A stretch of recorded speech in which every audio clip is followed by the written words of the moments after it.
Every summer, like clockwork, China floods. And every summer, like clockwork, the propaganda machine rolls out the same tired images.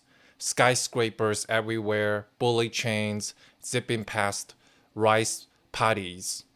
But let me ask you this. What good is a high-speed train if your grandma's home floods every year and your subway becomes a death trap? We have been sold the illusion of world-class infrastructure. But the moment it rains, the truth leaks through.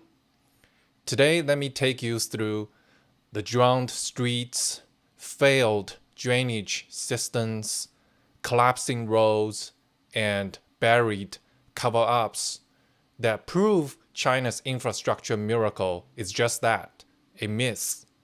First, the annual flood season that China doesn't want to talk about. Let me paint the picture. It's June. The rain season starts in Guangxi, creeps into Hunan, and slants into Zhengzhou, Wuhan, and Chengdu. Within days, roads are rivers, cars float like toys, ground floors turn into swimming pools every single year. And yet the government pretends like this is some freak accident, as if they weren't warned, as if the same cities haven't been flooding for decades.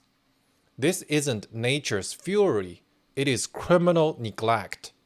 The infrastructure beneath the glitz is rotting, drainage outdated, flood zones unregulated, urban planning non-existent. And every summer it costs billions in damage and hundreds of lives. But no one is accountable, because all the money went to vanity projects instead. Here's the problem. The world sees China's skyline and thinks modern.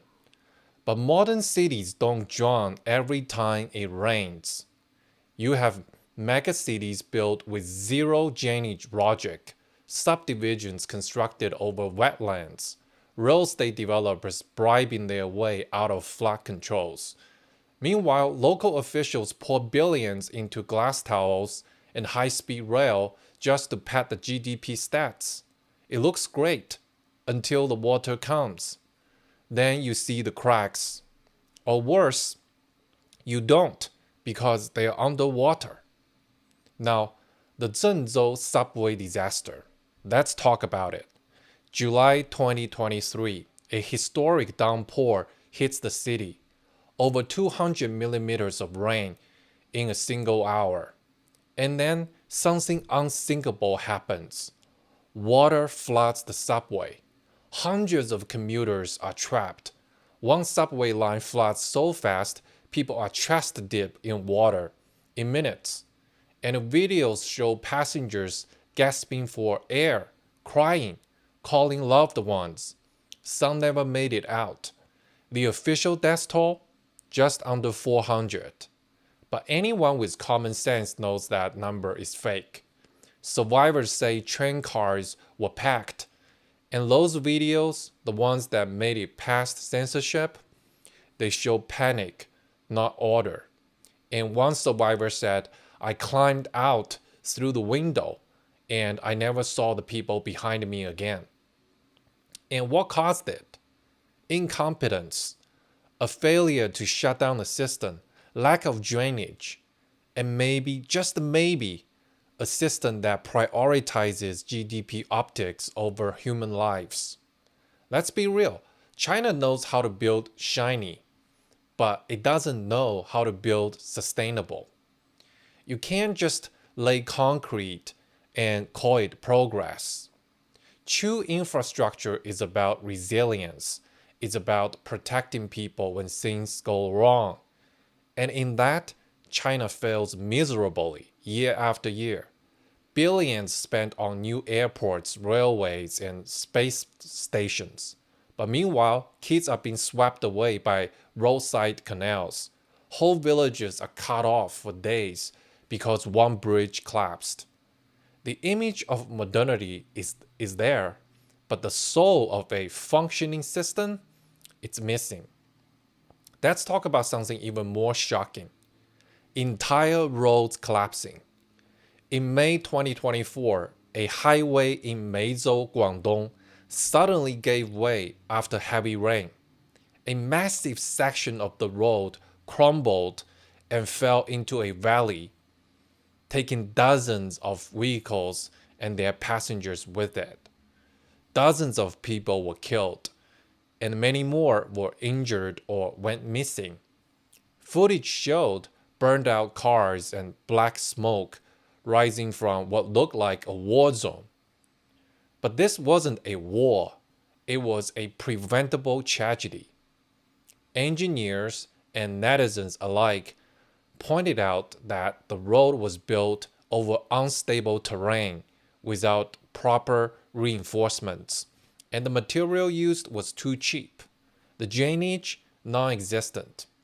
But the ribbon cutting ceremony, perfectly executed. This is the cost of infrastructure built to impress rather than to endure. If a road collapses just 2 years after construction, can you even call it infrastructure? Flooding costs China tens of billions of yuan every year.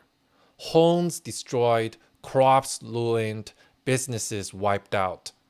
And what is worse? The mental cost. Residents live in fear. Every black cloud overhead means panic. Families evacuate instinctively because they know the government won't act until it's too late. Parents pull out their kids out of school during the summer rainy season. People save money just to rebuild again next year. This isn't development, it's disaster maintenance. And it's not just rural areas, this is happening in major cities. So next time someone points to a skyline in China and says, "Wow, China is so advanced," ask them one question. Can that city survive a storm? Because a country with great infrastructure doesn't just build high-speed rail and skyscrapers. It builds things that keep people safe. China hasn't failed because it's poor. China failed because it chose image over infrastructure. Zhengzhou was a warning. Meizhou was another. The next collapse might be even bigger. And this time, the world will be watching. Subscribe if you want more bold choose like this, and I'll see you in the next video.